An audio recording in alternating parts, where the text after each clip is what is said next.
What's cracking, everybody? Welcome back to the channel. New video. People have been asking me about these Venezuelan gangs. Now it's news. It's in Colorado. Supposedly they took over some apartment complexes in Aurora, Colorado. And allegedly it's a gang called Tren de Aragua. I don't know. That's what's being said in the media. I know that there's been city council people in Aurora who have been reporting this, and I don't know if it was the governor that was saying it was not true. And then we had footage come out, and the footage shows, I mean, I don't care what type of lifestyle you live. The footage is not, it's not something that you want to see in a city or a town that you live in or your family lives in. It's not a town that you would want to live in. And it's happening in America, Aurora, Colorado, to be exact.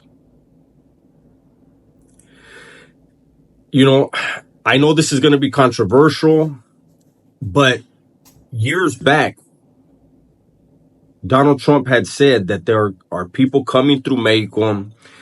Now, he said it in a brutish way, and people took offense to the way he said it. But what he said was, in part, that people were coming through Mexico and that they were bad criminals. I'm not going to repeat the exact words, but I do want to say this. In September of 2022, allegedly, in September of 2022, the regime in Venezuela started releasing murderers, rapists, and extortionists from their prisons.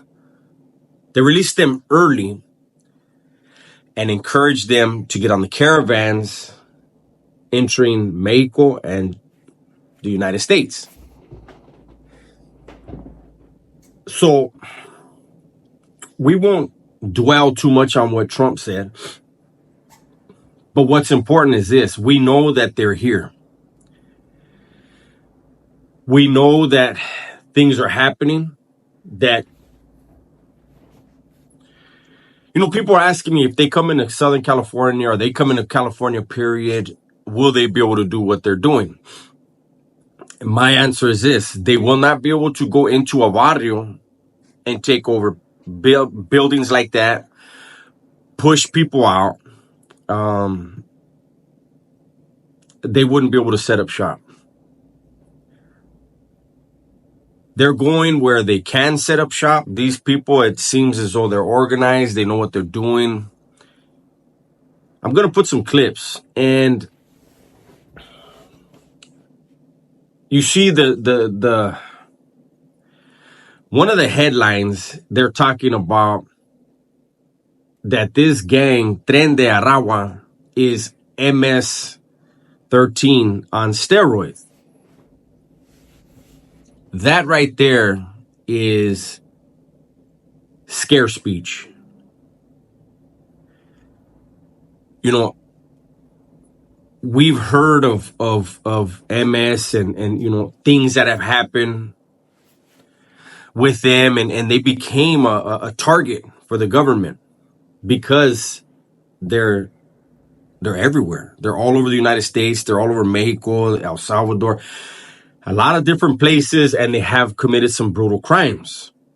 So how do you scare the public? By calling this new gang MS on steroids. Are they? I doubt it.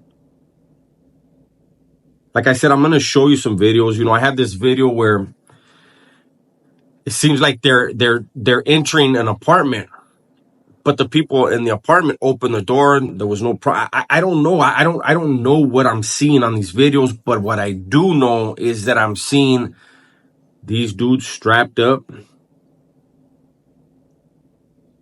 monitoring what they are claiming as their own. It kind of reminds me of like the 80s. the way things were in the 80s. These dudes are bringing the 80s style back with what they're doing. I mean, openly carrying these big firearms, patrolling the hallways and checking which car, who's in that car right there, drawing down on them. Allegedly, one of the leaders, when they say one of the leaders was caught, it's like, okay, well, how many leaders are they going to have in order to make it seem as though the authorities are doing their job?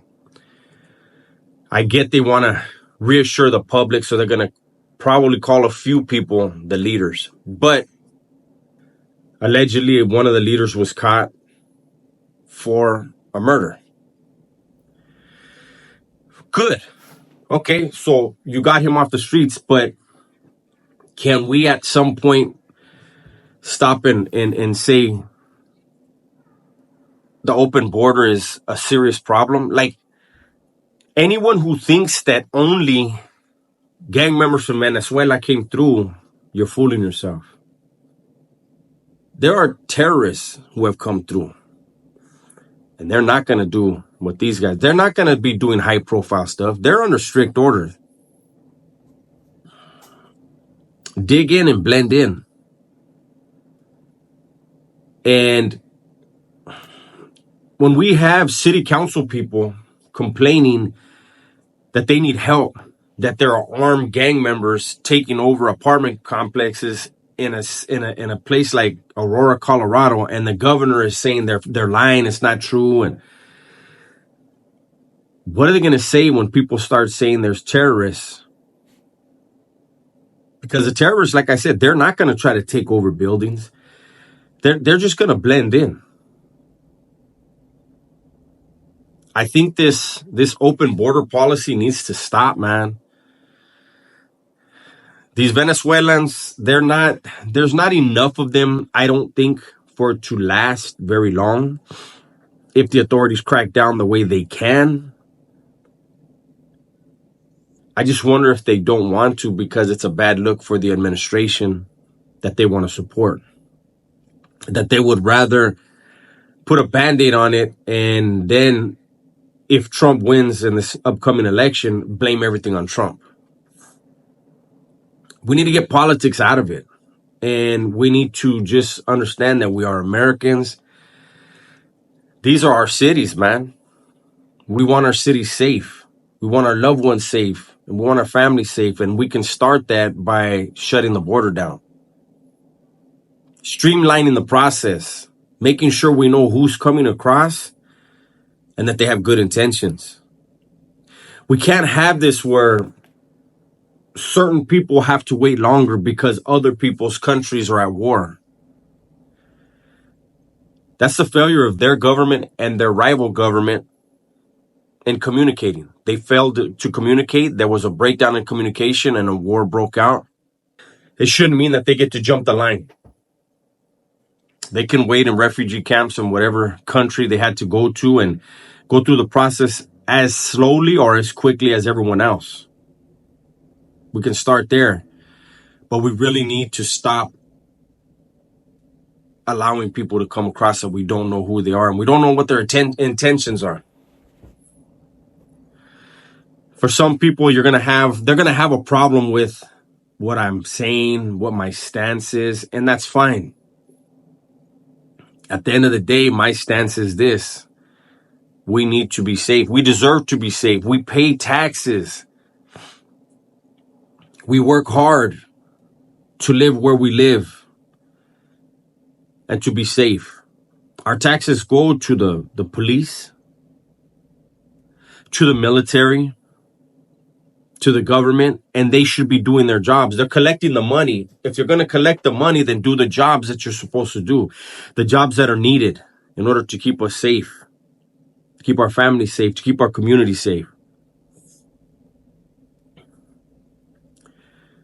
If these gang members, this gang, if that's what it's even called, if they continue coming across, they're going to continue to go to states and cities and towns where nobody's established, where it's easier for them to get a foothold. I'm sure a lot of us would have thought 10 years ago, they could never set up shop in a place like that. The authorities will put the hammer down. Well, as we know, under this administration, crime is okay. It is okay to commit crime. They'll call it a peaceful protest sometimes. It's encouraged. When you allow that, like we know when we raise a child, you don't allow certain behaviors to be encouraged because then the child will continue to do those. So why do we do it with gang members and criminals? Put politics to the side, man. We know what's right. We know what should be done. So let's get it done. That's my video for today, man. Hopefully you guys enjoyed it. Everybody, please be safe, be smart, and tell the ones you love that you love them. I'm out of here.